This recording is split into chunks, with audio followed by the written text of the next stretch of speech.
Did I like Cobra?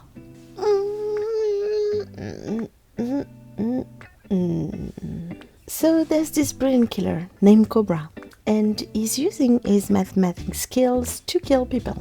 Nah, not like this, but more like he's using his skills to make, awesome, brilliant killing. Can't really explain his MO because math was never my strongest suit, and also I became dumb, like super duper dumb. I mean, I can't even add 3 and 9 without using a calculator. Yeah, that's how smart I am. And let's just say that his plans are very well planned. And Cobra is doing some nasty chores for this spoiled brat, Rishi, who's got a lot of money because Rishi's solution for everything is just, let's kill him. The only thing positive about Rishi is his fashion sense. He knows how to dress, and I really like the last outfit he got. Classy and perfect. But Cobra can't really do his job well because there's a weird joker with a chipmunk voice who's tipping Interpol about his next killing. And you should know that Cobra's everyday identity is Madhi, a respected teacher, foster father, who managed to make the winner of Miss Supranational 2016 fall in love with him. And Madhi is having hallucination, and that can be a bummer. That's pretty much it. It's a thriller where the good guys are supposed to catch Cobra, I guess. And there's also a twin brother, an Interpol officer who doesn't realize his power, and a math student who's just taking a stroll throughout the movie. Okay, she had the purpose to explain one murder to the Interpol guy, but that's it. And let me tell you that the story gets more complicated. I don't know.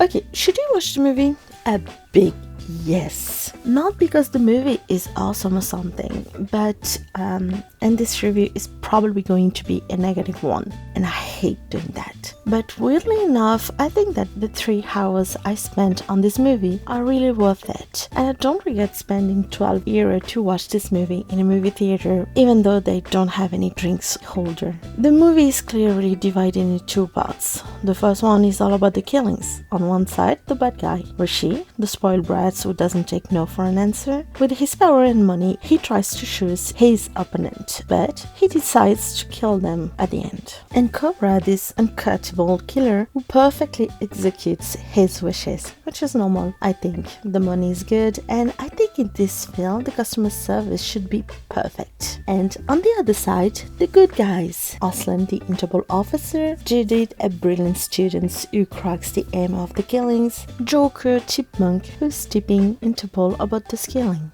So the first part of the movie is the usual catch me if you can type of story. Lots of people actually love that first part. It takes place in various locations. I didn't really like the makeup and his transformation. It doesn't feel real and it felt kind of cheap. And I don't mean that to offend the artists who worked hard to get this one done. Most of the prosthetic makeup were actually okay, but they really lost me with the cameraman. And the pace of the first part is actually quite fast and energetic.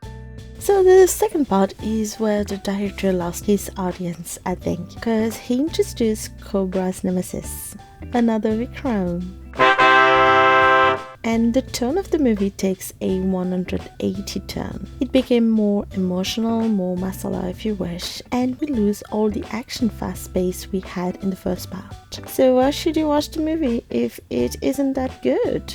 Just for this scene. The one in the interrogation room. So things escalates, and eventually everyone except the police discovers that there's 2 Madhi. Madhi with glasses realize that Madhi without the glasses has a beef with him, and Madhi with the glasses, aka Cobra, ended up arrested, and he's put in a interrogation room, and he's sitting there having this dead look while inside of his head it's a different story. And let me tell you, this scene is a work of art, a wonderful display of Vikram's talent. This scene is perfectly executed. For more context, somebody with glasses has hallucination and he keeps seeing people. His past version as a child, a teacher, his director or something, his mother, and the girl that died in his past. And each hallucination is speaking and Muddy is doing the same thing. And they all take turns and explain their concerns, their fear, their feelings, and Muddy is doing the same thing. And the beauty of the scene is that